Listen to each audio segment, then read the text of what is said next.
المسلمين والمسلمات والمؤمنين والمؤمنات خصوصا لمصنف هذا الكتاب رحمه الله تعالى. الفاتحة. أعوذ بالله من الشيطان الرجيم. بسم الله الرحمن الرحيم. الحمد لله رب العالمين الرحمن الرحيم مالك يوم الدين.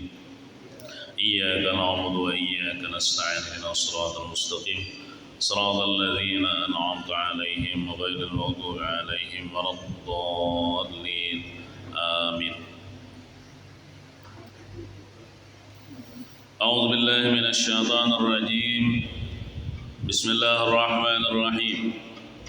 الحمد لله رب العالمين والصلاة والسلام على أشرف الأنبياء والمرسلين سيدنا ومولانا محمد وعلى آله وصحبه إلى يوم الدين. أما بعد.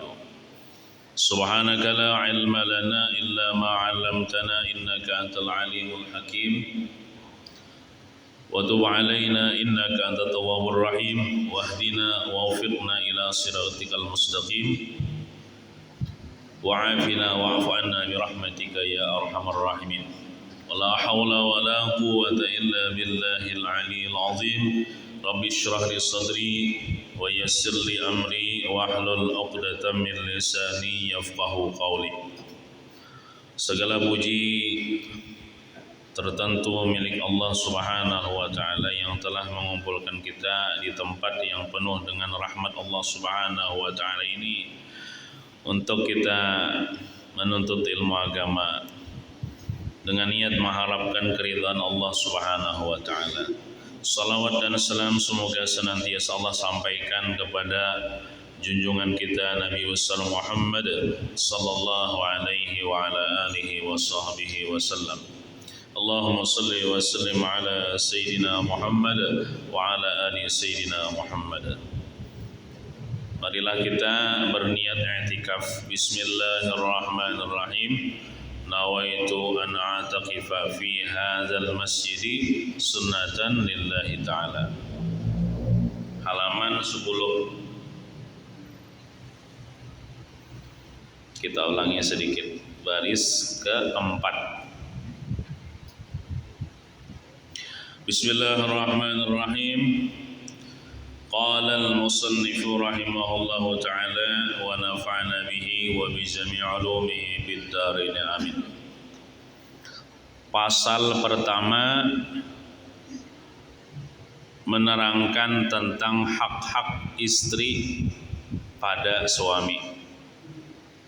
Jadi ini kitab, ini buku nanti terbagi kepada beberapa pasal sampai 4 pasal lah, nggak ada salah.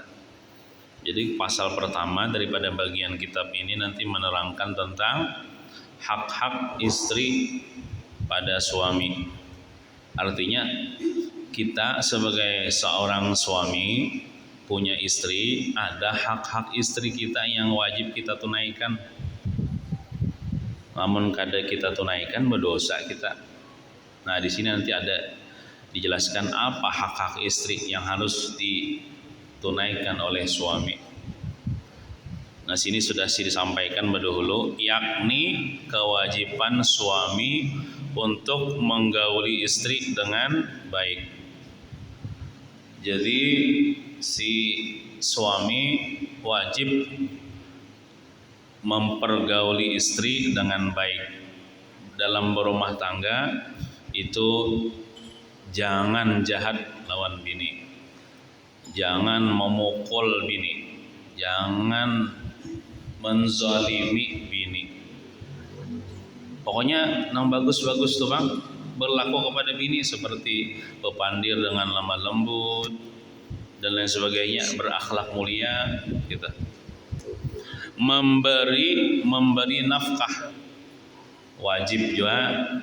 Nah, itu hak istri yang harus ditunaikan oleh suami, yaitu apa? Memberi nafkah kepada istri. Maka oleh karena itu si suami wajib hukumnya mencari nafkah yang halal untuk mengongkosi anak dan istrinya. Bila kada mengongkosi, kada menafkahi, berdosa. Tapi lamun bininya bang ya ridho aja. Misalnya bininya nih sugih, jadi jadi bininya bepandir kepada lakinya, abahnya ya, pian biar kada usah bercariin ya bagian di rumah aja, duit ulun banyak aja ya, kada habis juga mun kita pesan kita makan. Nah lamun bini bepandir kayak itu ya kada apa lagi, laki kada bercari. Tapi lamun bini menuntut untuk dinafkahi, maka si laki itu wajib dia memberi nafkah ya dengan mencari nafkah ya, berusaha yang halal. B. Nah, karena bila anak-anak pulang diberi nafkah, banyak terjadi di akhir zaman inilah orang tuh bercerai dua suami istri nih. Lalu kan nya ada bisi anak jak seekong. Pas imbah tuntung bercerai, berpisah, kada tahu-tahu lagi lawan anaknya nih. Walaupun tuh kan bukan bininya lagi, mantan bininya, memang kada wajib lagi memberi nafkah mantan bininya bang, bercerai. Tapi kan anaknya tuh ada dah. Kalau mantan anak tetap juga kalau anak daripada suami itu. Nah kebanyakan di akhir zaman ini anaknya tuh kada diharungnya lagi, kada dinafkahinya lagi, timbul bininya, mantan bininya tuh kasihan nang menafkahi, padahal tuh kan kewajiban abahnya tah, kewajiban abahnya mungkin berbini lagi kemana misalnya, Allah kada tahu lagi lawan anaknya tah, membayari sekolahannya kada, memberi duit kada. Nah itu kan itu nanti bermasalah di akhirat kena bisa-bisa anak tuh menuntut abahnya. Amun anaknya kada rela, bisa dituntutnya kena abahnya di akhirat. Ya. Jadi walaupun bercerai antara suami istri, itu anaknya itu kalau masih kecil belum bisa bercari, itu kewajiban abahnya sampai mengawinkan, sampai pangungkusi dan lain sebagainya, bayari sekolahannya, bukan kewajiban mamanya. Nah, memberi nafkah, membayar mas kawin itu waktu nikah bang ya. Kalau mahar itu kan hak bini, mahar itu hak bini, jadi wajib diserahkan mahar itu kepada bini setelah akad nikah. Mengajar dan mendidik istri tentang hal-hal yang berkaitan dengan ibadah, kewajiban laki nih, nang itu hak bini. Jadi bini minta lajari, wajib laki melajari tentang berkaitan dengan ibadah yang fardu dan yang sunat seperti wudu, sembahyang dan lain sebagainya.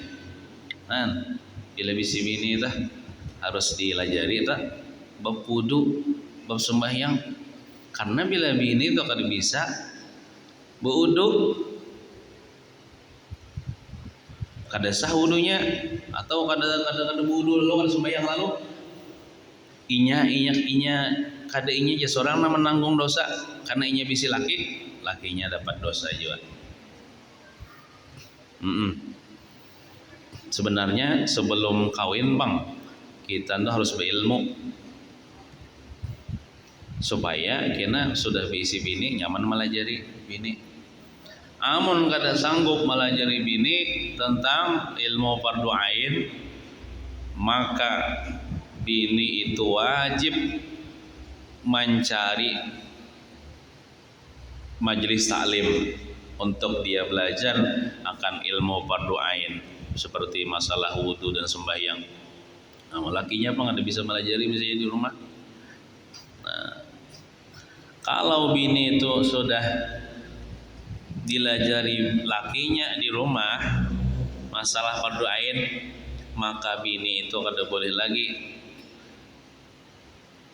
mencari majelis taklim, sudah cukup inya mengaji lawan lakinya di rumah. Demikian pula permasalahan yang berkaitan erat dengan masalah haid atau menstruasi. Bini kita bisa haid, kapan haid, kapan kada haid. Nah itu harus dilajari juga bini kita. Serta kewajiban taat kepada suami. Kayak apa caranya taat wan laki dilajari gitu. Sepanjang tidak mengarah kepada perbuatan maksiat. Asal jangan maksiat saja. Maka wajib taat kepada laki. Tapi mun laki nyuruh maksiat kada boleh dituruti oleh bini itu. Nah itu pasal pertama nanti dibicarakan masalah itu. Pasal kedua dalam kitab ini menerangkan tentang hak-hak suami pada istri. Nah ini kebalikannya pulang. Si istri itu sebelum belaki lah ibaratnya tuh, semestinya dia wajib dulu belajar kitab ini. Nah, karena ada hak-hak suami yang wajib ditunaikan oleh istrinya. Kenapa? Yakni kewajiban taat kepada suami sepanjang tidak mengarah kepada perbuatan maksiat. Bila laki nyuruh wajib taat asal ada maksiat. Bergaul dengan suami dengan baik. Mempergauli suami dengan baik. Banyak aja contohnya. Contohnya berkata lemah lembut kepada suami. Jangan tenyaring bepandir daripada suami. Bila suami bepandir, jangan dipagat pandir suami. Itu diantara akhlak yang baik. Jangan marangut di hadapan suami. Apalagi ya? Jangan membantah suami, jangan menceleng, jangan bermamai. Jangan bertagih-tagih. Nang apalagi laki-laki gak ada sanggup membebani dan lain sebagainya. Nah, menyerahkan seluruh apa yang dimiliki baik badani maupun materi demi kepentingan suami. Nah itu termasuk akhlak mulia kepada suami. Menyerahkan seluruh badan itu artinya bila laki hendak berkumpul berhubungan intim, maka bini itu kada boleh menunda-nunda ya, kada boleh, apalagi kada hakun. Nah itu berada di dalam rumah dan memelihara diri serta kehormatan. Karena nang becari itu laki bang misalnya kalau jadi bagian di rumah ya demi menjaga kehormatannya sebagai seorang istri. Jangan sampai memamerkan tubuh kepada lelaki lain. Karena dia milik lakinya. Jangan memamerkan tubuh auratnya kepada laki-laki lain. Sekalipun hanya wajah ataupun telapak tangan. Nah, jadi di sini Syekh Nawawi bin Umar Al-Jawi yang mengarang kitab ini kan terjemahnya sudah nih. Sidin mengikuti pendapat yang mengatakan wajah dan telapak tangan perempuan itu termasuk aurat. Karena ada dua pendapat. Pendapat yang pertama agak takaras. Tapi ini bujur pendapatnya lah. Perempuan itu seluruh tubuhnya itu aurat kecuali matanya ya. Seluruh tubuhnya itu aurat di hadapan laki-laki yang bukan mahram kecuali matanya aja. Bapak mau mata ditutupi kayak apa berjalan. Nah makanya ada dalam syariat Islam itu bebinian selain sudah menutup auratnya pakai cadar menutupi wajahnya dan kedua telapak tangannya pun tertutup. nya ada nang baju nang panjang sampai menutupi kedua telapak tangan. Bisa kalau pian tolak nang umrah tolak haji nang bubuhan Arab nang bercadar aja teh. Nah itu pendapat yang pertama, ada yang mengatakan itu wajah perempuan itu dan kedua telapak tangannya itu termasuk aurat. Bila orang yang mengikuti pendapat itu, maka perempuan itu dia wajib memakai cadar. Nah, pendapat yang kedua ini umumnya yang dipakai oleh perempuan-perempuan di daerah kita, yaitu nang namanya aurat perempuan itu ketika berhadapan dengan laki-laki yang bukan mahram itu seluruh tubuhnya kecuali wajah dan kedua telapak tangan. Jadi wajah, ini pendapat yang kedua lah, wajah itu kan termasuk aurat. Nah kayak bebinian sumbahyang lah, sumbahyang itu nya kan pakai mukena nang terbuka wajahnya, kedua telapak tangan bolak-balik kada apa tuh terbuka sampai pegelangan sini nah pegelangan ini maksud nang kedua telapak tangan tuh batasnya mulai nang namanya ini bahasa Arabnya pegelangan nih nah ke atas ini karena masuk aurat. Nah tapi lamun nah ya buka juga ini terbuka sudah aurat. Nah, jadi pendapat yang kedua ini umumnya yang dipakai oleh perempuan di daerah kita, yaitu kada bapak kada pakai cadar, menganggap bercadar itu sunnah aja kada wajib, sunnah aja kada wajib. Jadi mensunnah itu kan namun kada dipakai kada bapak kada berdosa. Jadi cukup menutup auratnya seluruh tubuhnya kada apa-apa, muha terbuka dan kedua telapak tangan bolak-balik berhadapan dengan laki-laki yang bukan mahram itu sudah menutup aurat. Nah kalau di dalam kitab ini pengarang kitab ini sidin mengikuti pendapat yang agak keras, itu wajah ataupun telapak tangan Yazidin itu sekalipun itu jangan ditampakkan kepada laki-laki yang bukan mahram, laki-laki yang tidak halal untuk memandangnya. Nah, gitu. Jangan sampai lelaki lain sempat melihat wajah ataupun telapak tangan. Karena kan bebinian ini, apalagi bebinian ini bungas putih pulang. Berapa banyak melihat muhanya aja bisa terfitnah lelakian nih. Nah, oleh karena itu sidin mengikuti pendapat itu. Jadilah misalnya ada orang bercadar itu bujur aja, ini mengikuti pendapat nang tekuat lah, nang tekeras lah. Tapi memang termasuk syariat menutupi wajahnya. Tapi asal jangan saling menyangka kada bagus lah. Contohnya misalnya nang bacadar, mari mihakan nang kada bacadar. Aduh boleh itu ya Allah. Kemudian misalnya nang kada bacadar cukup menutup aurat biasa cuma kada bacadar lalu menyambati nang bacadar. Aliran apa pulang nih jar? Nah itu nang dilarang. Makanya kita ini perlu berilmu supaya kada menyalahkan orang, supaya kita kada buruk sangkawan orang. Nang bacadar silahkan bacadar, bagus saja bebinian bacadar.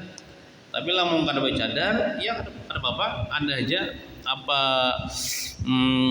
dalilnya nang memadahkan boleh muha dan kedua telapak tangan terbuka. Tapi selainnya harus ditutupi perempuan itu, mulai dia balik sampai meninggal dunia. Apabila dia keluar rumah atau berhadapan dengan laki-laki yang bukan mahram, maka dia harus menutup auratnya, wajib hukumnya menutup auratnya. Sama, iya, walaupun tuha, walaupun ini tetap wajib menutup aurat. Jadi kadang misalnya mun sudah jadi nini kada wajib orang kada benafsuju melihat lalu misalnya nininya paku tangan aja misalnya kalau rumah berdedai mah aku ini jual aja kada jual nang benafsuan aku jar tapai berdosa juga nang misalnya kita melihat mana kada benafsu kita melihat mana berdosa dua ruginya merasa kada kepingin melihat ini dah lirot dah mana berdosa tetap berdosa. Arti aurat itu kan apabila arti aurat itu aib. Kalau dalam bahasanya tuh arti aurat tuh keaiban yang wajib ditutupi dan haram dibuka.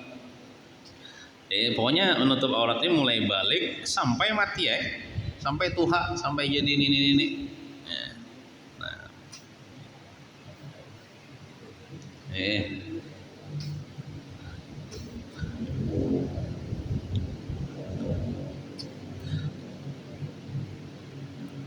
Jangan sampai lelaki lain sempat melihatnya. Nah, lelaki lain maksudnya laki-laki yang bukan mahram. Laki-laki yang bukan mahram.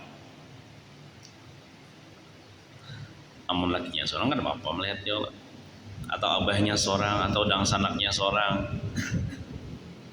Laki-laki yang bukan mahram. Sebab melihat wajah ataupun telapak tangan itu hukumnya haram. Ujar Sidin. Kan Sidin mengikuti pendapat yang pertama,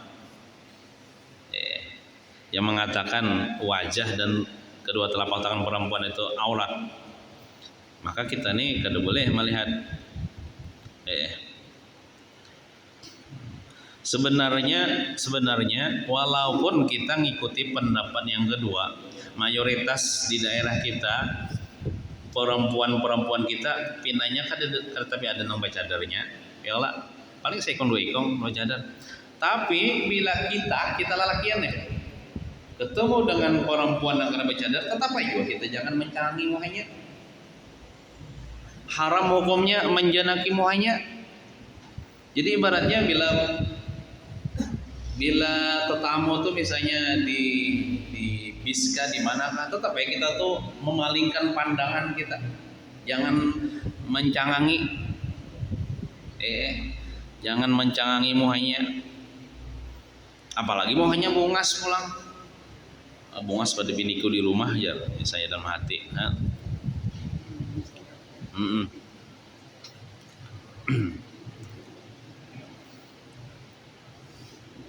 Sekalipun tidak disertai syahwatan.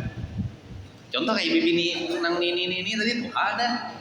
Kalau rumah sini pukul tangan aja, apakah kita melihat kan ada syahwat tetap haram. Hukumnya mata kita berdosa, sidin berdosa, mau kayak sama-sama berdosa. Apalagi biniannya bungas, nah acil-acilnya misalnya. Inya jadi haram toh karena dilihat orang bang.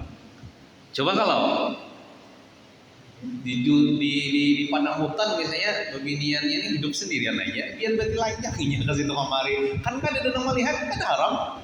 Inya nang jadi haram tuh karena ada melihat. Karena ada melihat bisa di dunia nih, misalnya di dunia ini kan hidup sorangan aja, ke situ kemari kan berarti lanjang aja. Muka orang kan haram. Ini jadi haram tuh karena ada nama lihat. Oleh karena itu wajib ditutupi aurat tersebut. Kemudian istri jangan sampai menuntut sesuatu kepada suami di luar batas kemampuannya. Laki misalnya penghasilan sedikit aja, anda petagi-tagi nukar galang, nukar kalung macam-macam. Ini laki bini yang akan bersyukur nih, betagi-tagi timbul kina laki jadi pikiran, ya puting-putingnya kina becucuntan ya tak, atau mengorupsi ya tak, karena tuntutan istri ini begitu besar kepada laki jadi pikiran ya tak. Nah seharusnya istri itu jangan menuntut yang macam-macam. sekalipun tahu kala suami mampu menuruti apa yang menjadi kehendak atau keinginannya, walaupun laki itu sugih. Ibaratnya seandainya menuntut tukarakan ini kawa, tapi adabnya jangan juga nuntut benar, apalagi lakinya miskin. Lain lakinya nang menukarakan, nah ya kalau memanjakan tuh aja masalah. Cuman kalau bininya jangan tagih-tagih, walaupun tahu laki ini sanggup aja. Nah, tapi istri harus tahu diri. Maksud tahu diri itu kayak ini. Istri itu kan di dalam kekuasaan laki, kalau ibarat bahasa anunya tuh, bini itu bagaikan budak bagi suaminya. Amun budak nih kada usah baharat-harat gitu nah. Kada usah batagih-tagih. Nah, itu maksudnya. Sebab banyaknya tuntutan dari istri akan mendorong suami untuk berlaku serong. Berlaku serong itu baik korupsi maupun yang lain. Bini nih betagi-tagi macam-macam nih. Biasanya bini nang ketujuh betagi-tagi itu bini nang terpengaruh oleh kawan kah, nang mewah, nang sugih, nang glamor, atau inya melihat di sosial media kah, nang melihat di Shopee banyak benar jualan nang anu-anu handaknya misalnya. Nah, ini bebinian nang ubud dunia biasanya kayak ini, cinta lawan dunia. Makanya kalau kita masalah dunia ini jangan memandang ke atas. Kita kan kawa bersyukur. Kalau masalah dunia ini kita pandang ke bawah aja, pasti kita bersyukur. Artinya aku nih kawa makan 3 kali sehari, tetangga bang sekali sehari aja makan. Nah, kayak gitu. Pandang kepada orang yang di bawah masalah dunia nih, supaya kita bersyukur. Contoh misalnya bini ini ya kalau bersyukur, alhamdulillah aku nih bisi laki nah, aku sayangi lakiku nih, tetangga kopang janda nya kan memandang kayak itu tak bersyukurnya. Oleh karena itu disayangi laki, jangan dibebani, jangan betagih-tagih laki itu. Apalagi laki ini misalnya ya Allah kada tapi panduitan bisa berkorupsi ini nya atau baju contan. Istri hendaknya pandai-pandai dalam membelanjakan harta suami. Nah, jadi misalnya ya kalau jalaki nah aku dapat gajian nah bini nah duit nah. Jangan mentang-mentang diberi seberataan, maksud laki itu diimit-imit tai si cukup-cukupakan. Nah, jadi bini nang pandai itulah ialah bini nang lebih mengutamakan kepentingan dapurnya dibandingkan dirinya sendiri. Karena apabila sudah kawin ini belain sudah pikiran.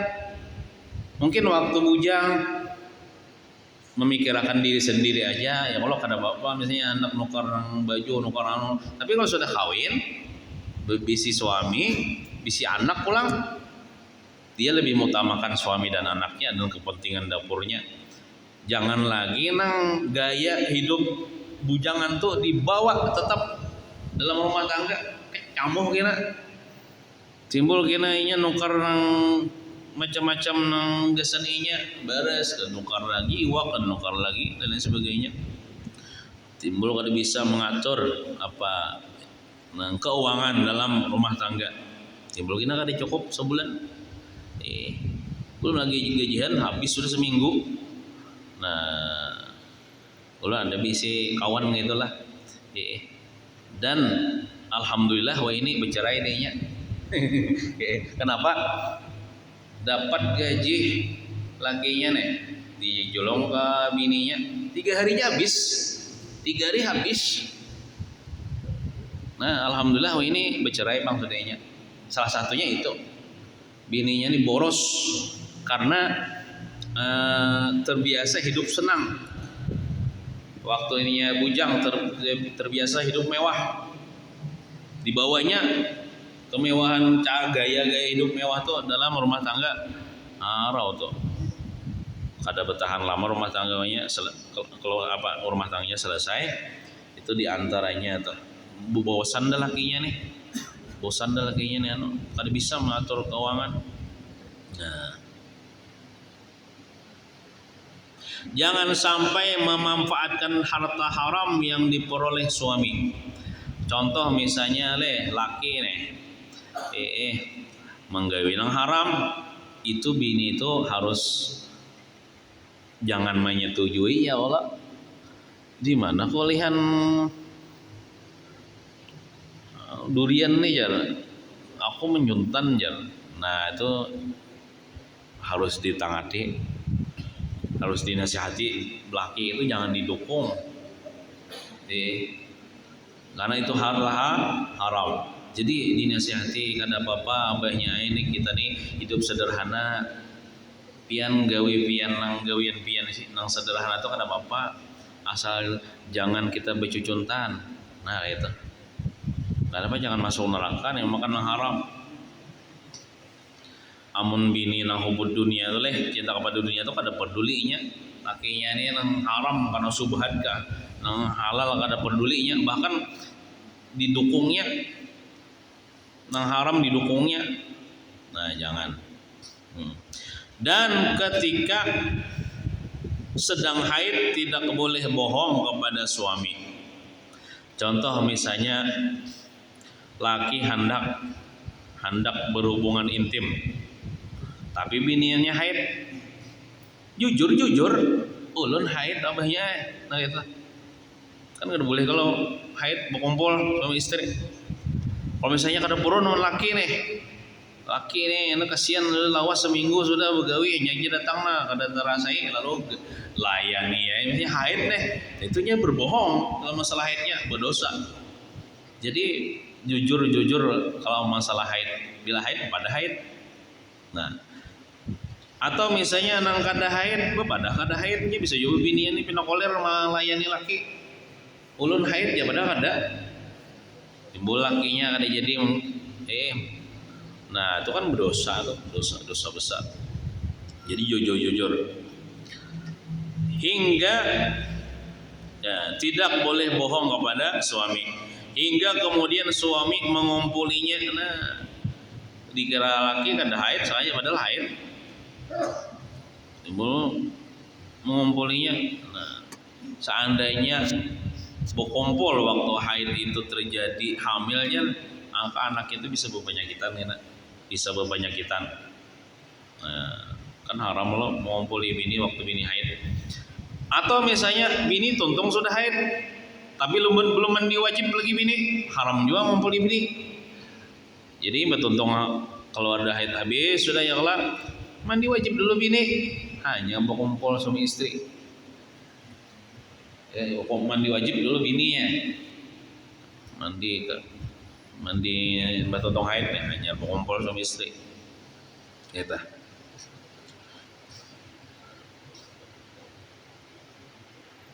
kan bisa ya Allah, bisa orang hanya kawin nih betakonon laki anu jar sayang jar napa jar niatnya mandi junub kan kita perlu tahu lah bila bini betakonon kita deh ya Allah. Kayak apa kita menjawab kita kada berilmu kan kalau berilmu kalau dah bini betakonon kita kayak apa aja niatnya mandi wajib kada tahu juga aku jar. Nah jari bini ya Allah niat mandi wajib tuh ya sahaja kau mengangkat hadas besar daripada seluruh badanku fardu karena Allah Ta'ala. Nah itu niatnya, itu niat itu mencakup sabarataan.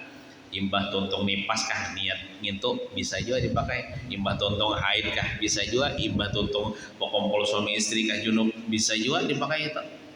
Sajaku mengangkat hadas besar daripada seluruh badanku fardu karena Allah Ta'ala. Itu niatnya. Niat lawan ngeratakan seluruh air kalau seluruh anggota tubuh selesai deh. Cuman niatnya itu andaknya waktu kita awal membasuh. Nah kita biasanya mandi pakai apa tuh? Pakai jibong kah?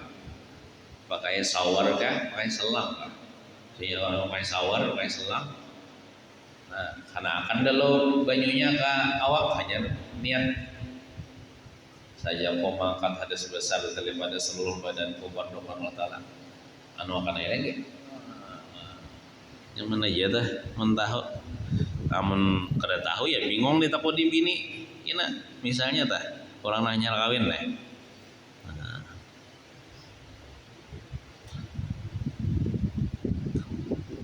sebab bersenggama ketika sedang haid adalah haram jima nih. Ketika sedang haid hukumnya haram. Jadi kayak apa jar mun bini haid seorang nih anu bener. Makanya ada dalam agama kita tuh poligami. Bebini pulang 1 kah 2 kah 3 kah 4 kah. Kan bini yang ini kadang kayak yo amun kadeda poligami bejinah lah. Jadi poligami itu apa namanya solusi supaya kada bejinah. Amun bini misalnya haid laki ini misalnya nafsunya tinggi kemana? Bini kada mau dikumpuli haram. Bebinian lain bejinah. Maka solusinya misalnya nikah ya kalau nikah bini anom nah kawan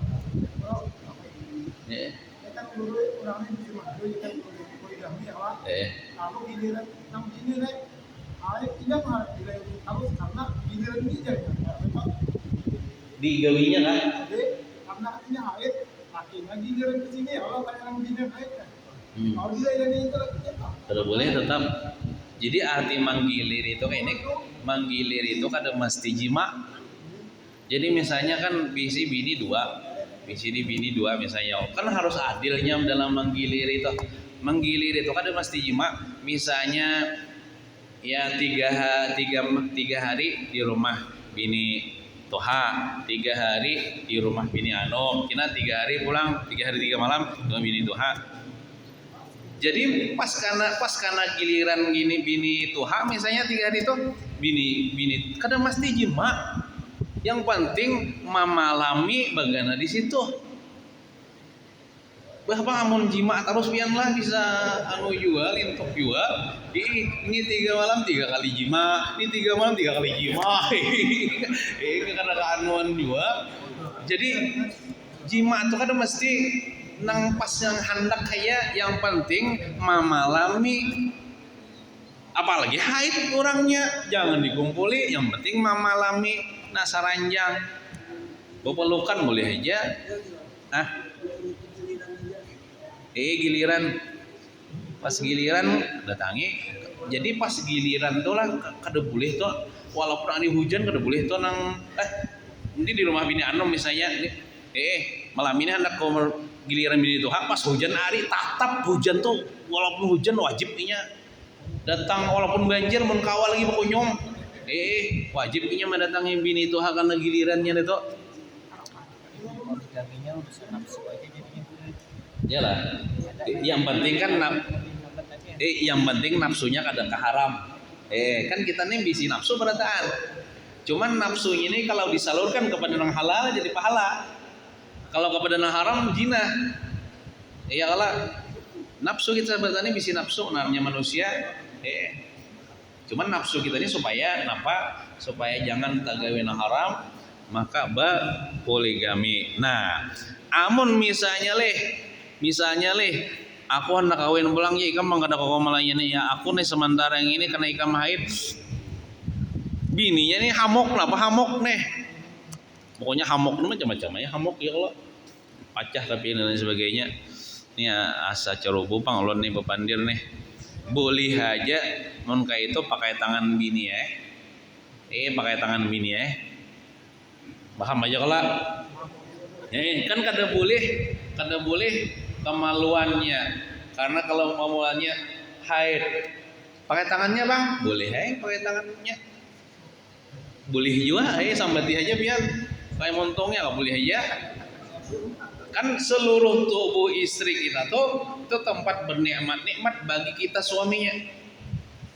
Jadi ketika dia tapi jangan pakai lubang di belakang lah, haram. Lubang dubur tidak boleh. Walaupun bini seorang tidak boleh, haram. Tapi kalau pakai tangan bini nih boleh. Nah, gitu ya solusinya sudah. Ini lalakian ini bila sudah keluar nih toh hilang sudah nafsunya. Sementara itu bang lah, bikinnya beberapa jam kemudian ada ya pulang. Nah, itu. Asal jangan tadi menggawina haram, kejeblay kah, misalkan orang jeblay kah, kapan batuan kah, itu jangan.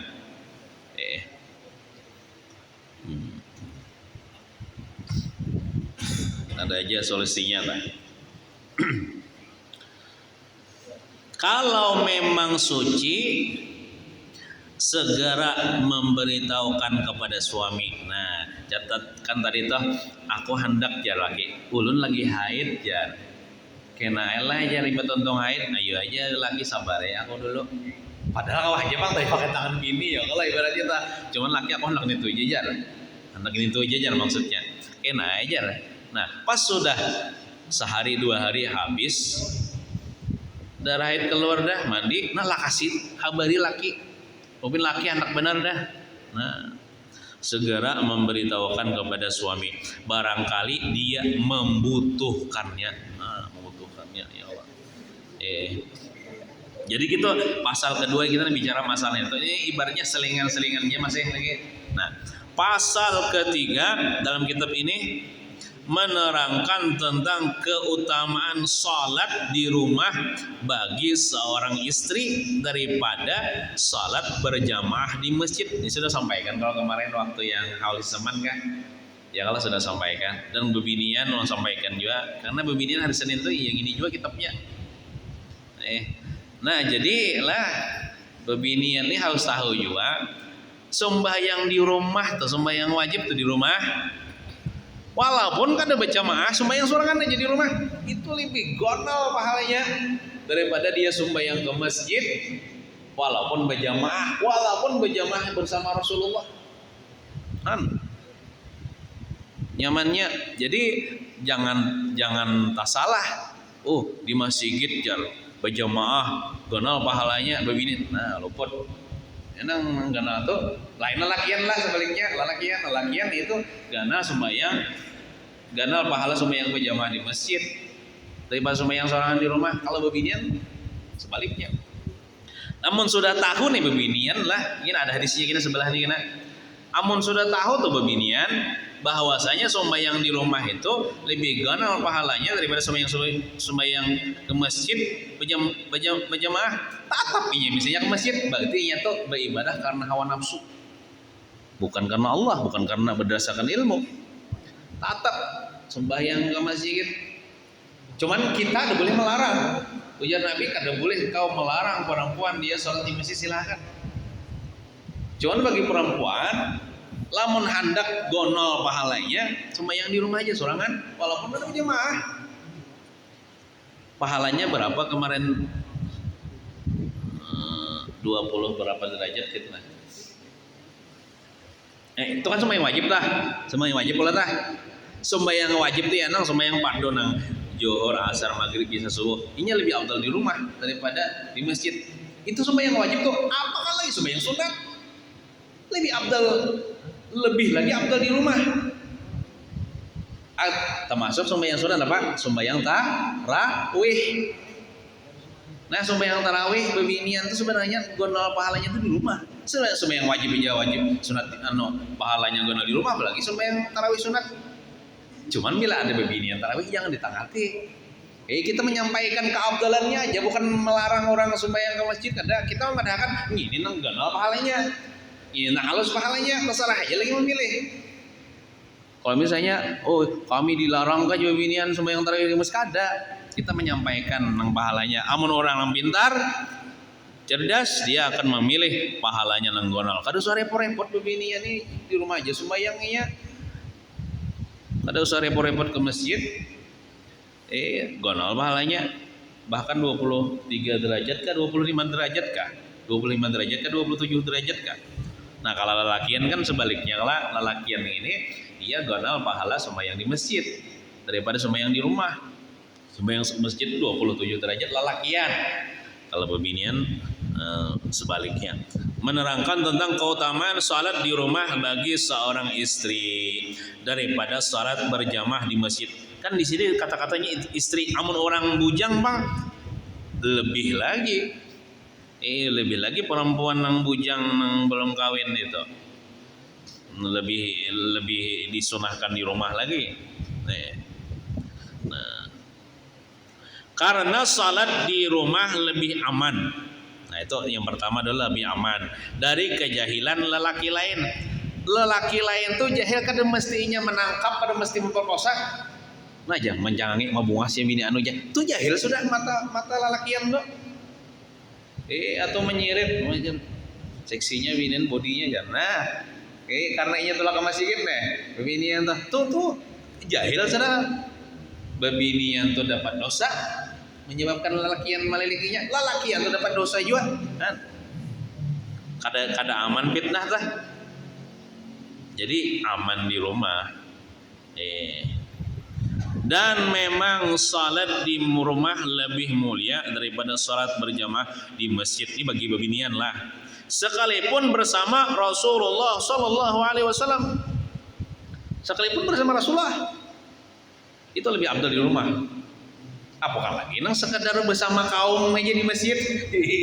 Ini bersama Rasulullah lebih abdal di rumahnya daripada dia bersama Rasulullah.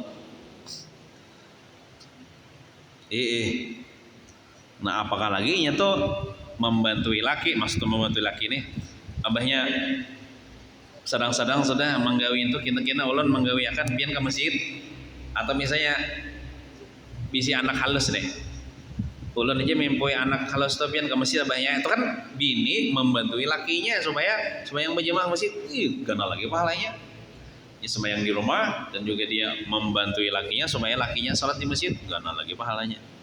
Dalam kaitan ini beliau Rasulullah telah bersabda, aqrabu ma takunul mar'atu min wajhi rabbiha idza kanat fi qa'ri baitiha wa inna salataha fi sahni dariha afdalu min salatiha fil masjidi wa salatuha fi baitiha afdalu min salatiha fi sahni dariha wa salatuha fi mukhda'iha afdalu min salatiha fi baitiha. Ini kita sampaikan nih kepada bini kita nih. Umanya apa ya? Mama dah akan menyampaikan bang mamanya ayeuna. Kenal lamun sembahyang tarawih amun hendak pahalanya ganal di rumah aja. Tapi lamun pahalanya halus ke masjid gitu aja tah. Hendak mengganal ka pahalanya hendak halus kah? Nah. Sampaikan ya Allah. Jadi kita beribadah harus berilmu juga. Mau kada berilmu ya nah bisa tertipu. Kan tertipu loh dah. Ibaratnya ada pahala nenggalan disediakan di rumah. Masa mengambil pahala halus di masjid? Wanita yang paling dekat dengan Tuhannya adalah yang berada di dalam rumah. Nah bagus benar bebinian itu marumah. Begana di rumah itu perempuan yang paling dekat kepada Tuhannya ya. Wa qarna fi buyutikunna. Mereka bertetap di dalam rumah mereka. Nah, dengan niat menjaga kehormatannya sebagai seorang perempuan. Seorang Siti Fatimah binti Rasulullah SAW ditanya orang, wahai putri Rasulullah, menurut pian perempuan yang paling baik itu perempuan yang bagus itu ya Pak? Menurut pian yang paling baik? Ujar Siti Fatimah jawab, yaitu perempuan yang inya tuh kada kenal dengan laki-laki dan laki-laki tidak kenal kepada dirinya. Mungkin kecuali suaminya gitu. Kenapa? Karena dia ini menutup dirinya. Karena ini suka bersembunyi di dalam rumahnya sehingga orang kada kenal. Orang kada kenal lelaki di kampungnya kada kenal, inya kada kenal jual lelaki yang dia di kampung kecuali yang dikenalnya orang tuanya dan sanaknya, suaminya. Nah itu menurut versi Sayyidatuna Fatimah. Sesungguhnya salat wanita di rumah di rumahnya. Sesungguhnya salat wanita di ruang depan rumahnya. Mungkin maksudnya ini di ruang tamu lah. Adalah lebih baik atau lebih utama daripada salat di masjid.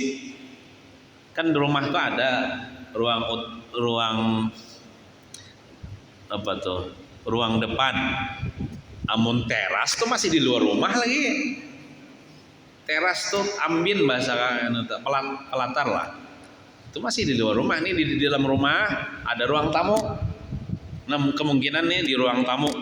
Perempuan dia sholat di rumahnya juga ya, di rumahnya.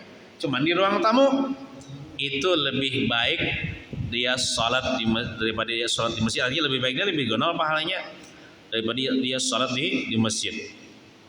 Kemudian sambungannya salat wanita di dalam rumah lebih baik daripada salat di ruang depan rumahnya. Di ruang depan rumahnya, berarti di teras lah kira-kira nih. Di dalam rumah lebih baik daripada dia di teras rumahnya. Artinya kan amunnya babinya itu lebih tertutup, lebih tersembunyi, itu lebih gonal lagi pahalanya.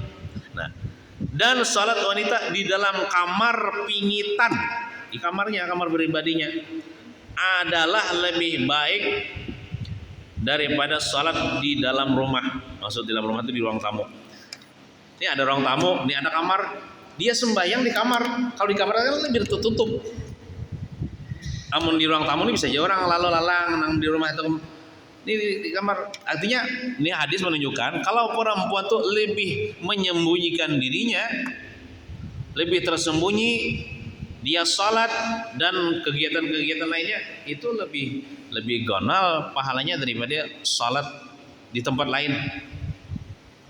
Kalau seandainya tuh di dalam kamar tuh ada lagi kamar, di dalam kamar tuh ada lagi kamar, di situnya sholat lebih afdal orang daripada di dalam kamarnya. Kayak itu. Pasal keempat kena menerangkan tentang keharaman seorang lelaki melihat wanita lain yang bukan mahram. Itu asalnya muhrim lah, ulun ganti tuh tulisan tangan ulun tuh. Muhrim tuh yang salah. Kalau muhrim tuh orang yang berihram. Bukan muhrimnya kita ya. Nang bujurnya tuh bukan mahramnya. Bukan. Muhrim tuh orang yang berihram.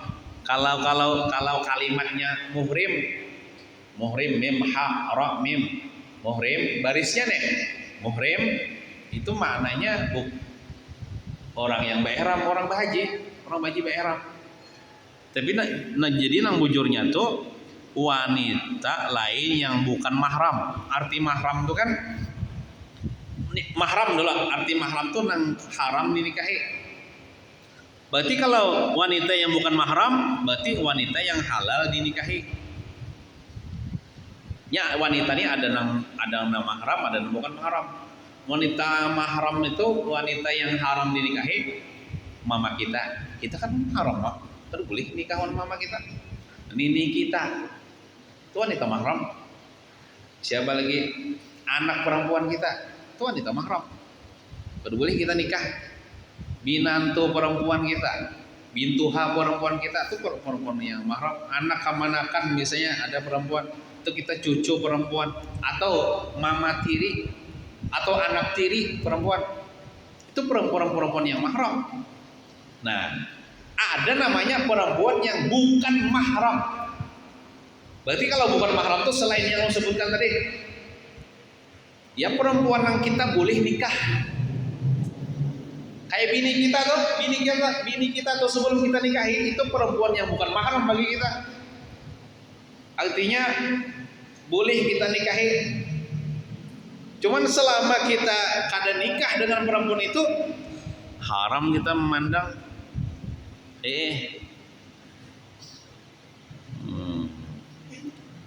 Haram kita memandang. Melihat apa aja bedanya lawannya nang pastinya memandang lah. Melihat lawan memandang. Kalau melihat tuh belum tentu berendam. Tapi kalau memandang berendam. Jadi nah haram itu lah memandang. Lakal ula wa alaikas tsaniyah. Boleh pandangan pertama, haram pandangan kedua. Berarti pandangan kedua itu berarti memiliki ngarannya atau berendam. Toh misalnya kita jalan-jalan misalnya, ada misalnya bebinian yang bukan mahram, mana bunga, mana seksi pulang. Nah, mentalihat kayak itu ya, palingkan pandangan kita. Jadi itu kada apa tadi kada berdosa. Kita ada bebinian bunga, palingkan pandangan gitu dah. Wa alaika saniyah ala tulid darar. Mudarat bagi engkau artinya haram bagi engkau. Pandangan yang kedua ini aja. Memiliki pulang. Nah, memiliki pulang sekalinya sidin. Nang itu nah haram, nang pandangan kedua ini memiliki ini nah haram. Atau misalnya pandangan pertama tadi cuman berandam nah idgam al-gunah berandam muasianya. Nah, itu haram. Namun pandangan pertama tapi langsung dipalingkan itu kada haram. Nggih.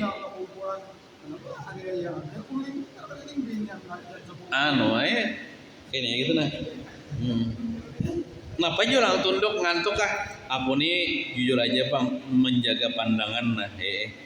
Karena lobena ulun ini naksir lawan ini nah bungas bungas. Jujur aja gitu.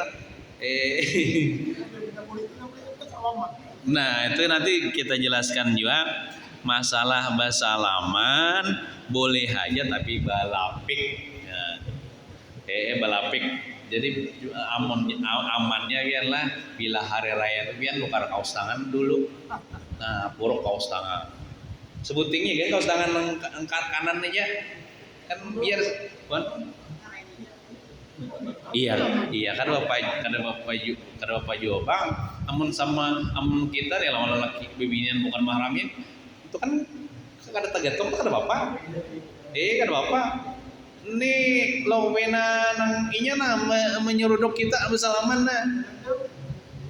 Jadi kita kada boleh Bang. Kan di dalam kitab ini memandang kepada perempuan yang bukan mahramnya aja sudah haram. Apakah lagi menjapai? Mana parahnya memandang orang menjapai? Kita memandang api kada loyoh kita, tapi kalau kita menjapai api loyoh, ngertilah loyoh. Terbakar tangan kita, berarti parah menjapai. Kita memandang kepada perempuan yang bukan mahramnya haram, mata kita apalagi kita menjapai, kesalahan menjapai orang kan? Nah perempuan yang bukan mahramnya, jadi bila orang hendak bersalaman, bebinian hendak bersalaman, kita tahu dah hukumnya, jangan kita menyorong juga. Nah kita kan gaya-gaya orang Sunda ya, nah itu, paham aja orang kan memaksa juga. Amun kita menjelaskan kita dipadakan orang kealiman pulang, ini haram kawan aja, udah boleh nono lah, dimulkin orang kita kayak apa gitu, kita cukup maaf, nah sudah wudu, nah kita kan mau maksa juga, mohon maaf sudah menjaga wudu misalnya, sudah wudu, padahal wudunya semalam juga, wudunya semalam juga, nah, gitu.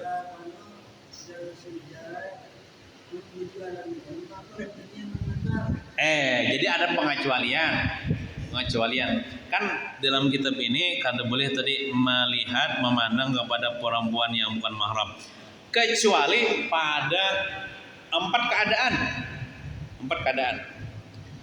Yang pertama di ketika jual beli kita boleh melihat cuman kan sekadarnya juga ya ini Bang tukang jualnya jangan berendam, jangan juga sekedarnya aja asap pinando gini Bang nang mano nang menjuali tadi. Jadi kan seandainya labihan kan angsulannya kawan cuma berikan ke orangnya pinando sudah. Nah di ketika jual beli boleh memandang orangnya tapi sekedarnya aja juga. Kemudian di ketika belajar ilmu fardhu ain. Di ketika belajar ilmu fardu ain kan ulun ini di masjid ada pengajian bebinian hari Senin sore. Kan bebinian hari itu perempuan yang bukan mahram bagi ulun. ulun melajari misalnya menyampaikan agama. Kan ulun tak hati mau hanya tuh. Nang ulun lihat dikit mau hanya juga ibu hanya menutup aurat berataan. Dipanggilin nih. Ya, ulun melihat itu lah kada menjanaki juga. Tuh kada apa ini tuh di ketika belajar ilmu fardu ain. Ini ilmu fardu ain lah. Ilmu fardu ain. Kalau ilmu selain fardu ain kada boleh. Jadi perempuan dia keluar rumah menuntut ilmu itu ilmu fardu ain. Amun ilmu fardu kifayah, ilmu nang sunat-sunat ini kada wajib keluar rumah, bahkan dilarang. Nah ilmu fardu ini kan kitab ini kita masuk ilmu fardu ain lah. Diketahui oleh buban ibu-ibu supaya bakti orang laki kayak apa gitu lah. Nah kemudian keadaan yang ketiga di ketika menjadi saksi di persidangan atau misalnya kita menyidang misalnya bebiniannya ini kan banyak aja nang sidang-sidang perceraian ya Allah yalah pasti melihat kala siapa aja nang hendak bicara yang ini. Nah atau misalnya saksinya kan harus melihat kala tah atau kan jadi saksi misalnya itu kan apa cuman sekedarnya juga kada menjalani benar juga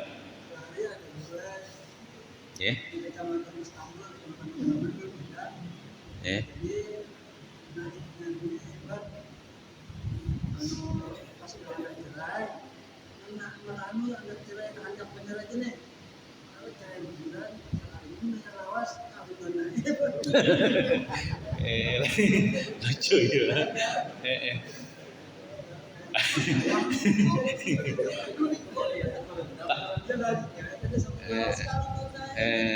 kawin naik play mungkin mengas sekolah anunya nih ya kada apa juga bang memang kalau jodohnya dan habis idahnya kada jadi masalah ya bang sah aja bang kawin naib. Cuman pertanyaannya apakah naib ini mantannya atau hari wallah alam ya Allah. Nah jadi 3 keadaan. Kemudian yang keempat belum tuntung tadi. Ketika berobat. Contoh kita misalnya nauzubillah min dzalik bang contohnya gugur dari atas mana naik ini gugur tasilahu hendak beurut cuman paurutannya satu-satunya di kampung tuh bisa bebinian aja dan bebinian bukan mahram bagi kita. Kadida lagi paurutan lain kecuali bebinian kita.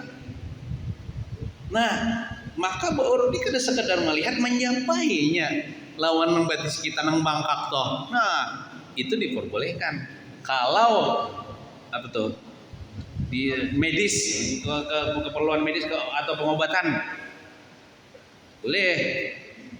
Tapi kalau ya sama habis suntik kalau kadida lagi mantri lain. Tapi kalau di kampung tuh masih ada mantri lalakian. Mantri lalakian kita mencari mantri lalakian aja jangan ke mantri bebinian. Kalau haram kita ke mantri bebinian itu, namun masih ada mantri lalakian, haram kita paurut bebinian tuh, namun ada paurutan lalakian. Nah, mun kada lagi hanya boleh. Kayak itu juga bebinian pasti lahu. Hendak beurut paurutannya amang-amang jadi misalnya cekong aja bisa di kampung tuh. Iya mau kada mau wan amang-amang. Cuman tetap waktu beurut tuh ditemani oleh lakinya di samping. Jangan berduaan di kamar. Berduaan di kamar. Jadi harus ditemani oleh laki-laki yang mahramnya di sampingnya supaya tidak terjadi hal-hal yang tidak diinginkan. Nah, jadi kita nih alhamdulillah pinanya di kampung kita nih ada paurutan lelakian lah, ada paurutan bebinian lah. Amun kada di kampung kita nih, di kampung sebelah, di kampung jiran nih banyak juga nih paurutan lelakian, paurutan bebinian. Kita lelakian ini baurut kepada lelakian juga. Jangan walaupun misalnya nini juga sih dia, biar nini tetap baik. Kada boleh saling memandang tuh deh, walaupun tanpa syahwat tuh deh. Yalah, berarti kan satu-satunya nang ahli di situ walaupun banyak paurutan, tapi nang hebat, nang mampu, maksudnya nang ahli bebinian, berarti boleh aja kepada bebinian ya tak. Tapi lamun sama aja nang kehebatannya nih. kita memilih ngelakian ya merupakan kita bini kita anak borot kepada bebinian juga kayak itu. Ada pijat plus kalau nih. Pijat plus. Biasanya pijat plus tuh bininya seksi ya lah kan dan ini. Nah itu aja dari segi empat keadaan tuh boleh tuh saling melihat, bahkan dari segi pengobatan tadi kan mencapai toh boleh ya. Nggak ada lagi tabib lain atau dokter lain kecuali itu. Nah kayak itu. Memang dulu umpamanya kan binian tak buat kayak laki kalau boleh laki dia bertakut dulu. Tapi kita anak buat kayak binian di lain itu banyak dikorban. Tapi yang itu ya pada itu enggak. Tahu aja yang menolak. Kan Mbak Indah. Seharusnya menolak dan memberikan saran yang baik kan laki-laki ini apalagi sudah tahu hukumnya kan. Jangan borotan aku. Borot yang tuan acil-acil itu aja. Nah, sama-sama binian. Ini ulama mendahkan hukumnya aja lah, tersarai lagi mbahnya. Ini ulama mendahkan sekedar mendahkan hukumnya, ada mengakang orang, misalnya orang melanggar, orang juga dapat dosanya, orang masih ya juga dapat untungnya. Kita ini kan sekedar menyampaikan hukumnya aja, kadang memaksa orang.